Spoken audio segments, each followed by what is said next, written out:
Wildcat fans. This is the Fort Valley State University Coaches Show in the second season featuring head coach Don Pittman, and I'm Marvin James, and we're talking about Wildcat football. It's always a great start to the week when we're starting the week off with a win. Coach, how you doing this morning? Oh, I'm good. It's always a good experience when you win over the weekend. Yes, sir. Yes. Off the road, fresh off the road from Kentucky, a big win over Kentucky State. Let's talk about that matchup first going into it, Coach, and how much it was a much-needed win, and we couldn't allow that to be a trap game for us. Most definitely. It was a lot of pressure, because we knew Kentucky State was a very good team, and we knew that their coaching staff wanted to win in a very bad way, and they prepared, totally for us to win the game. It was homecoming for them, so we was a spoiler, and we knew we had to do everything correctly or almost right, and it was very exciting, and the guys, they played hard. That's right. And let's talk about that Fort Valley State connection with Kentucky State as well for our viewers who aren't aware of that. Well, their head coach started off here as a volunteer coach, Joshua Dean, along with Frank Turner. Frank Turner is a defensive line coach, and their defensive coordinator is Vernon Dean. He was a part-time coach here. Excellent coaches. They very good job. They do a very good job. They're used to the grind of Division II football, and we was making jokes about that. How hard they worked when they was here, paid off. And now they're doing a good job at Kentucky State. A lot of blue and gold on that field. Exactly. On both sides. Exactly. All right, let's talk. The one big stat that sticks out to me, Coach, from this game, rushing yards. Fort Valley State had 168 yards. We'll talk to Seth Hill a little later in the show, who had a dynamic game on the field. But Kentucky State had -15. Talk about that defensive effort from the Dirty Blue. Well, we knew Kentucky State would be one-dimensional because they have a very good athlete at quarterback, but his passing is a little bit off, so we stacked the box on him to make it hard for them to run. They did get a number of yards passing, but they wasn't successful scoring. The difference in that game was that we had 3 big plays. Not only do we have that 93-yard run from Seth Hill, but we had a long pass play to Javon Bell and another one to Draylen Freeman. So we had 3 big plays that made the difference, and we went in at halftime with 21-3 lead. Okay.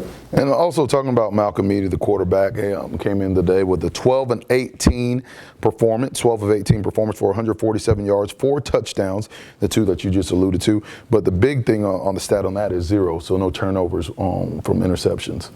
Yes, Malcolm is getting better every game, and he'd been underappreciated over the years. He'd been here 2 years, and he'd been underappreciated. But he's playing hard, and it's more of a challenge for him, not only to win the game, but to prove that he's a good quarterback and a leader. And he did not turn the ball over so far as interception this game. Before this game, he would always have at least 1 interception. Okay. Well, the one thing that we talk about, the 1 and the 2, I hate to say who's 1 and who's 2. I'm sure they would argue about that, Draylen and Javon. When you have a number 1 receiver like a Draylen Freeman and what he was able to do his freshman year, and he's definitely following up suit as a sophomore, and Javon, who has had some great experience playing his prep days in Florida and Jacksonville, and then going to Texas Tech and then transferring here. I mean, how exciting is it to have those 2 weapons on each side, to whoever can go the distance? It's very exciting, and all our opponents, that's what they fear the most, those 2 guys. And I had a long talk with Draylen. I love the competition between the 2, but I also told Draylen that he needs to learn from Javon. He's older, more experienced, played for top-notch program, excellent route runner. You need to steal some of his information and his technique, because you have 2 more years to play, and the ceiling, sky's the limit. So they play well together. They compete hard, and we just don't have enough balls for the 2. Okay. And compare them a little bit. I guess their styles. I mean, you've coached some great with Slaughter and Ricardo Lockett. How does he Draylen match up in that kind of scheme? You know, Jalen and Javon both have excellent hands. That would be the difference between those two. Chris Slaughter had very good hands, but he don't have the speed that those two have. These two guys, they can run, they can jump, and they can catch the ball also. And the one thing that Javon has is he's an excellent blocker. He had the key block for Seth Hill run. So, and they both are great practice players. They compete every day, and they want to be good. That's right. And if you practice, you're going to play that way. You can't just turn the switch on. Oh, without a doubt. The way they practice is the way they play. Okay. Just moving on to special teams a little bit. Juan Cerner continued to play consistent ball, 43.5 yards average on a punt. And then we had a one kick inside the 20, and that's always great to set up our defense. Yeah. Juan is a very good weapon for us. You know, he's a punter, he's a kicker, and he always gets us good field position. And he's a very positive guy. You know, we even tried a 60-yarder with him on Saturday. He got blocked, but it was like a punt because they got it on the 25-yard line. So Juan is a part of the team, and I think he enjoyed being a Wildcat. Okay. And Leon McCorker on defense, 6 tackles. He continues to dominate on that side of the ball. Talk about his growth and development since the beginning of the season. You know, this is redshirt year, but he's the leader of that defense. He's getting better every week, and he's the guy that we depend on to make the big stops. He can run, he's very athletic, and he's tough. So he's a quiet person off the field, but once he's on the field, he turns into that beast, and he leads us in all the tackles. Are you still trying to develop that first level guy? I know we had Bernard Little last year. Are we still trying to develop that first level guy that's going to be able to help us out? Well, we're doing that as a team. Okay. You know, we're very fortunate to have 2 defensive lines that we rotate regularly. And they're fresh, and we get a chance to get after the quarterbacks and the running backs. So that's one of the luxuries we have that other teams in the SIAC don't have. The third level is continuing to do well. I think this might be the 4th game straight where we've had interceptions. Tracy White had 2 picks. It just, again, they seem like they're continuing to improve every week. Yeah, we won the giveaway, takeaway, and I think that's the most important stat that you can have in football because that's the indicator who will win the game. We had 6 takeaways, and they had 3, so we doubled what they had. And once again, White had an interception, and he's always in the plays. He had about 2 or 3 breakups, so the secondary is playing well. Okay. Coach, this week coming into this game, we talk about it can't be a letdown game. You know, the week prior to Alderson Broadus was such a tough contest where we came up just short at Wildcat Stadium. To go on the road, how impressed are you by both losses that you had in the season, how your teams were able to rebound the next week and to come up with some big wins? Well, no, we were just beaten by better teams. With Florida Tech, we know they are a ranked team, and once again, they improve our strength of schedule. And the way we're looking at it, if we can, when we do beat Florida Tech, that'll improve our playoffs opportunities. We still would have to win the game against Morehouse and Albany State, and who else would represent the West. We'd have to beat them also. But I think if we win the game against Florida Tech, that might give us an opportunity to play a game at home in our stadium, which we haven't had the opportunity to play there yet. And that would be an awesome opportunity to do. Right now, looking at the SIAC on week 5 standings, Fort Valley State stands atop at 4-2 overall, 4-0 in the conference. Albany State trails at 2-3, 2-0 in the conference. Morehouse is 3-3, 1-1. Over on the west side, Tuskegee is 5-1 overall, 3-0. Kentucky State 2-4, 2-1. Then Stillman is right there in third, 3-2, 1-1. It looks like it's going to be an interesting race for the next couple of weeks to see how these standings shape up.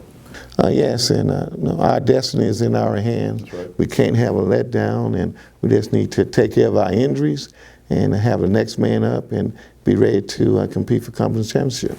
We're in a good position to win it. Okay. Well, we're taking a break. Stay with us. We'll be back with more. providing specialized services for soldier scholars. Apply to Fort Valley State University today. Learn more at fvsu.edu. Fort Valley State U. Welcome back, Wildcat fans. This is the Fort Valley State University Coaches Show featuring head coach Don Pittman. I'm Marvin James, and we're going to take a little break off the gridiron for a while and talk with Dr. Melody Carter, Vice President for External Affairs here in the Valley. How are you doing today, ma'am? Great, thank you. Thanks for having me on the show. We're glad to have you. Let's talk a little bit about External Affairs. What can you tell us about that? Sure. External Affairs is the main fundraising arm of Fort Valley State University, and we're excited about our friend-making, fundraising, and job placing initiatives. All of our initiatives are within the context of funding priorities. We have 11, but the 4 main ones are student scholarships, faculty support, our cooperative development energy program that we call CDEP, and of course athletics. So we have a really well-rounded portfolio of priorities that will help alumni friends and supporters join with us to raise funds. Okay.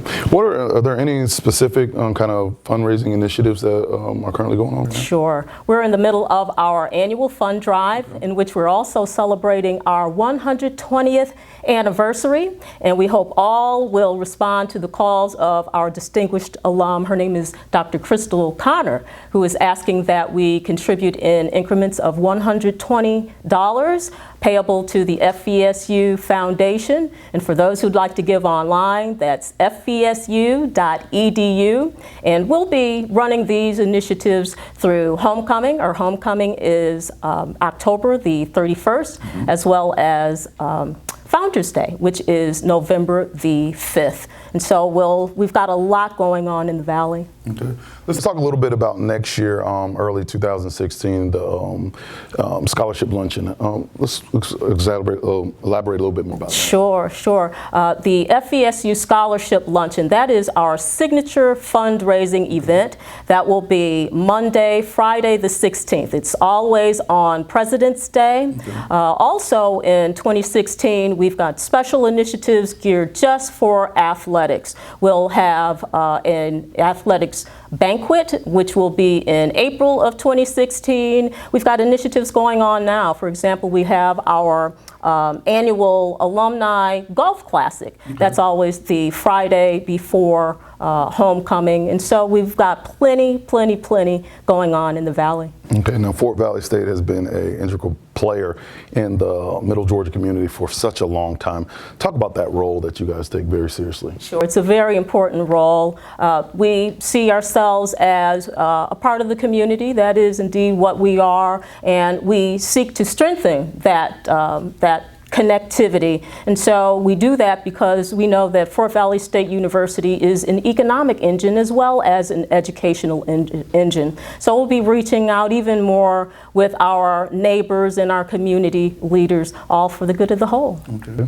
Now, what does the future look like for Fort Valley State, and what can the alumni really do? I know we talked about a lot of initiatives and things that you can do.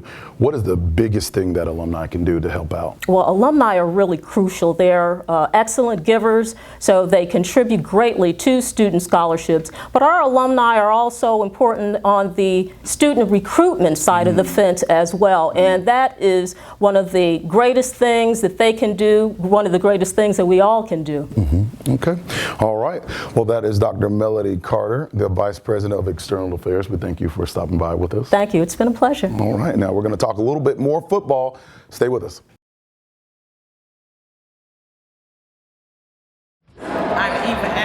My name is Dr. Kimberly Duggar. Hello, my name is Keith Williams. Khadijah Baker. My name is Aura James Williams. Mildred Kitchen. My name is Morteza Sadri. Hi, my name is Betty Roach. Hello, I'm Randy Duncan. My name is Dr. Jaquez Sarnsey. Hi, my name is Chef Allen. I'm Mary Harvard Robert. My name is Lena Rump.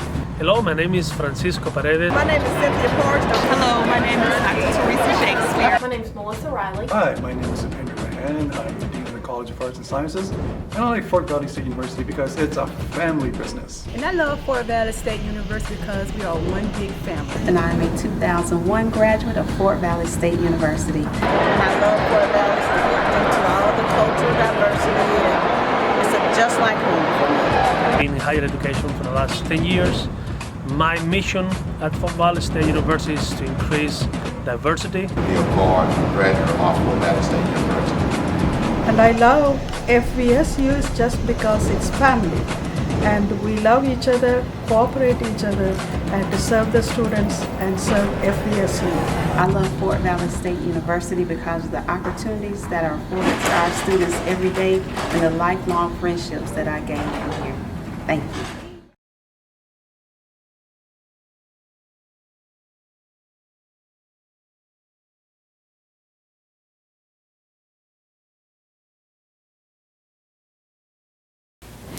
Welcome back, Wildcat fans. I'm Marvin James, and this is the Fort Valley State University Coaches Show featuring head coach Don Pittman. Right now, we're taking a break from coach and talking to Seth Hill, a running back senior from Augusta. How you doing, sir? Doing good. Thanks for having me. Good, good. And welcome back a little bit. You've been out for 2 years due to injury. Yeah, it's been a while. How's things been going with your recovery? It's been a long path and everything, but I finally feel like I'm comfortable. I feel like I'm back. I feel like I can do the things I was doing before.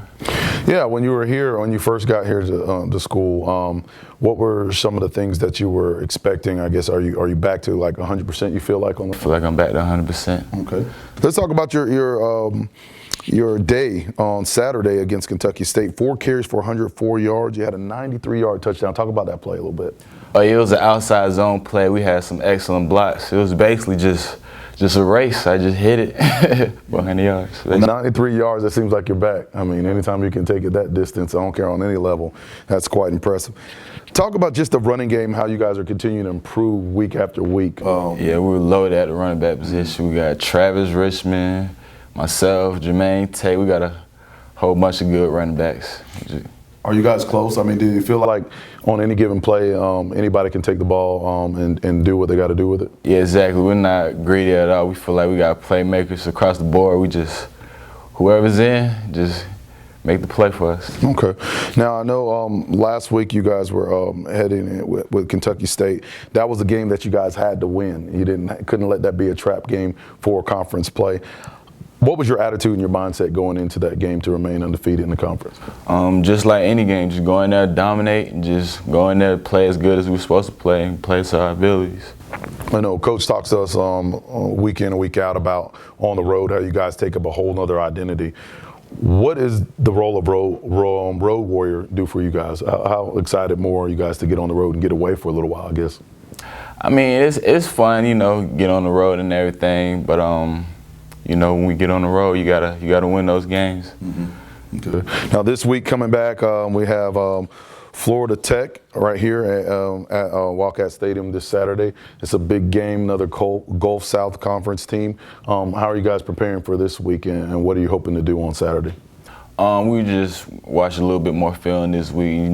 Just prepare for their offense and just build off the things we watch from film. Okay. Now the O-line, I know there was a couple injuries with that, and the quarterback has been kind of inconsistent with some injuries with the Otis. How are you guys continuing to remain focused at the running back position?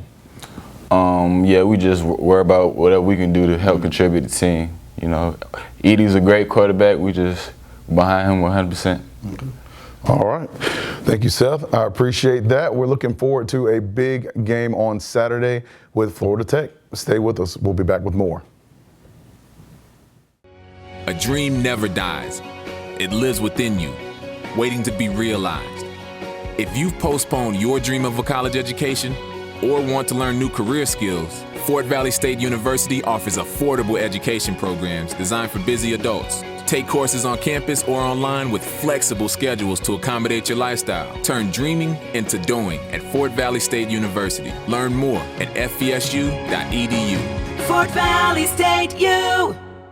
Okay, Wildcat fans, we're back and we're going to wrap up the show, but first we're going to talk a little bit with Coach Don Pittman about this week's opponent, Florida Tech. We know they're out of Florida, and they're out of the Gulf South Conference, and they're a pretty tough team. They had a win last week over West Alabama, 24-13, and previous that week they beat Delta State, which Delta State beat us in the opening game of the season. Coach, talk a little bit about what you know. I know you haven't really gotten to all the film about them and what have you, but talk to us a little bit about this team. Well, I know they would have to be a very good team. Number one, they're the only Division II team in Florida. So I know they get the cream of the crop so far as Division II athletes there. And also they beat North Alabama. I mean, not North Alabama, but they beat Delta State. And Delta State is a very good team, and to beat Delta State, that means that you have some weapons on offense and defense. So I think I know it would be a very challenging game for us. Okay. Now, I know in our previous two non-conference games that we played this year with Delta State and Alderson Broaddus just a couple of weeks ago, I know the preparation isn't really any different week in and week out, but what can we expect, I guess, from them on the gridiron, from just their overall effort and just their level of competition? We talk about scholarships and things like that. What can we expect from those teams? Well, the conversation that we had with the team yesterday about Florida Tech is we cannot go out and make small mistakes, because they'll take advantage of them. And also, teams like Florida Tech, they identify your weakness, and your weakness show up pretty fast. So we're going to have to go out and give our very best effort. And this is a championship stage for us again, and it give us time to give us the opportunity to grow and to get better. And so when we get a chance to play our opponents in conference, we should be able to play faster and also more physical. I know you guys have been on the grind preparing for Florida Tech since Saturday night, pretty much after the win. Talk about anything that that kind of glares out at you from the Kentucky State game that you feel like your team needs to shore up on. I see the penalties were up a little bit. Is there anything that you need to shore up on? No, there's always improvement, but what I was very happy about is that we played without two weapons that we had on offense. Travis Richmond did not play because of injury to his shoulder, and Otis Brown did not play.